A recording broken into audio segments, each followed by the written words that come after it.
Ada hukuman riba di 5 fase kehidupan manusia. Yang pertama adalah hukuman ketika di dunia.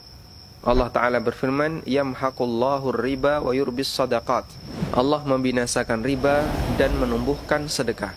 Dan ayat ini sejalan dengan hadis dari Ibnu Mas'ud radhiyallahu anhu, di mana Nabi SAW pernah bersabda, ma ahadun aktsara minar riba illa kana akibatu amrihi ila qillatin. Siapapun yang memperbanyak hartanya dengan cara riba, maka akhir urusannya akan menjadi miskin, sehingga dia menjadi orang yang serba membutuhkan di akhir kehidupannya. Karena itulah riba memberikan jaminan tidak sejahtera ketika usia senja. Hukuman yang kedua yaitu hukuman di alam kubur. Pemakan riba mendapatkan ancaman hukuman di alam kubur dalam bentuk berenang di sungai darah. Nabi SAW pernah menceritakan mimpinya. Beliau bersabda, kami mendatangi sebuah sungai, yang sungai itu airnya darah. Di sana ada orang yang berdiri di tepi sungai sambil membawa bebatuan, dan satu lagi berenang di tengah sungai. Setiap kali yang berenang di tengah sungai ini mau menepi, maka dia dilempari batu oleh orang yang berada di tepi sungai.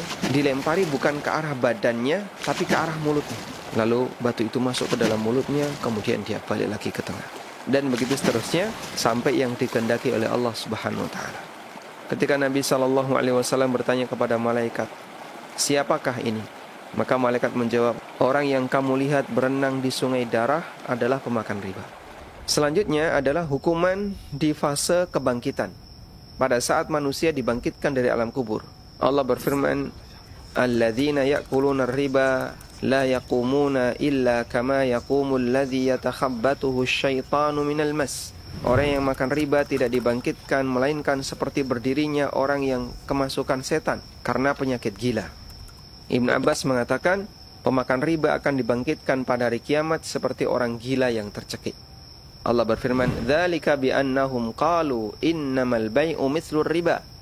Hal itu disebabkan karena mereka mengatakan bahwa jual beli seperti riba. Kemudian selanjutnya, hukuman ketika di mahsyar. Inilah hukuman yang sangat menakutkan. Ada orang yang ditantang perang oleh Allah Subhanahu wa taala di padang mahsyar. Allah berfirman, fa illam taf'alu fa'dhanu biharbim minallahi wa rasulih. Kalau kalian tidak meninggalkan riba, maka umumkan untuk perang dengan Allah dan Rasulnya. Ibnu Abbas menjelaskan ayat ini dan beliau mengatakan, kelak di hari kiamat orang yang makan riba akan diperintahkan untuknya, ambil senjatamu untuk perang. Masya Allah. Di saat semua hamba sangat membutuhkan ampunan dari Allah, namun ada hamba yang mendapatkan ancaman perang dari Allah Subhanahu wa taala. Selanjutnya, yang kelima, hukuman setelah hisab.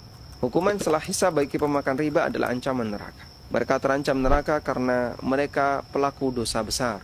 Allah Ta'ala berfirman, وَمَنْ عَادَ فَأُولَٰئِكَ أَصْحَابُ النَّارِ هُمْ فِيهَا خَالِدُونَ. Tapi siapa yang kembali melakukan transaksi riba, itulah penduduk neraka dan mereka akan mendapatkan hukuman kekal di sana.